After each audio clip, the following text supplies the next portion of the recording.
The film I chose for my scene analysis presentation is Casino. It was released in 1995, and the film is based on Nicholas Pileggi's novel Casino: Love and Honor in Las Vegas, which is loosely based on mafia-controlled casinos in Las Vegas during the 1970s and the early 80s. The screenplay was written by Martin Scorsese and Nicholas Pileggi. The film changes the names of the characters to protect the identities of the actual people they are based on, but the principal actors of these criminal activities are in the public record. Casino was director Martin Scorsese's return to the mafia genre as he tried to recreate the same magic as his 1990s classic Goodfellas. He seemed to have found his niche with this film and solidified Scorsese as a certified gangster movie master.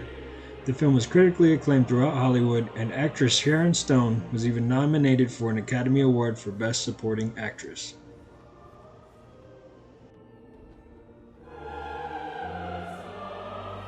Thelma Schoonmaker edited the film and has been Martin Scorsese's go-to editor for all of his films since 1967 with his first feature, Who's That Knocking at My Door? She is one of the most celebrated and decorated editors in Hollywood and has won a record 3 Oscars for Best Film Editing and has been nominated a record-tying 8 times. Her accomplishments speak for themselves as she is the most decorated editor out of all of them, and what makes this even more amazing is that she is a woman outperforming all the so-called male geniuses in Tinseltown.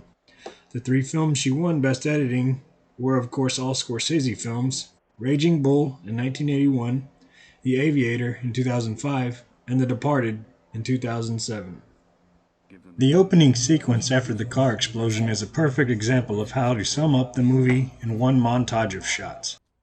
For a while, I believed that's the kind of love I had. Here she begins with a wide shot of a silhouetted De Niro, who is the protagonist of the story arc, as the camera pushes in to him lighting a cigarette, which is a prominent theme throughout the movie. He narrates over his own image, describing how he is the best bookmaker in Vegas.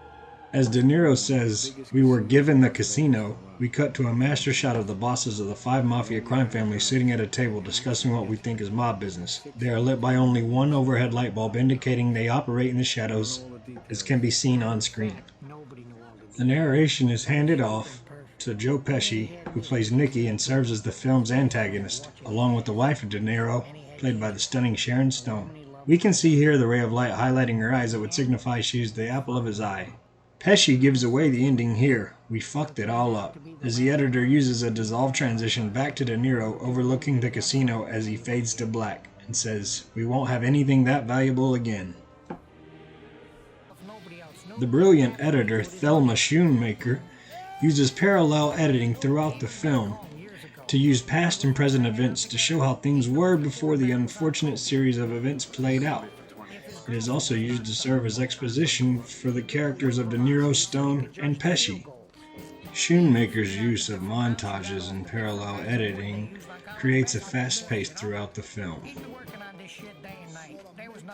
This rhythm of editing is absolutely necessary for this type of film. The structure calls for montages as to speed up the pace in order to fit all of the information in. Other films of this genre, like The Godfather, per se, doesn't use this type of editing, and mainly sticks to an ABC story. This type of editing allows the audience to catch up fast, but also keep them on their toes and keep their attention. I believe the opening scene is very noteworthy, as it foreshadows events throughout the film. And I also believe that this type of editing has been copied by directors like Guy Ritchie in films like Rock and Rolla and Snatch, who use montages to accelerate their stories also. Though this film did not win any awards, as mentioned before, she has already won 3 Academy Awards for Best Editing with Scorsese. She'll go down in history as one of the best editors of all time in my belief. Keeping Remo happy with money was the greatest insurance policy in the world.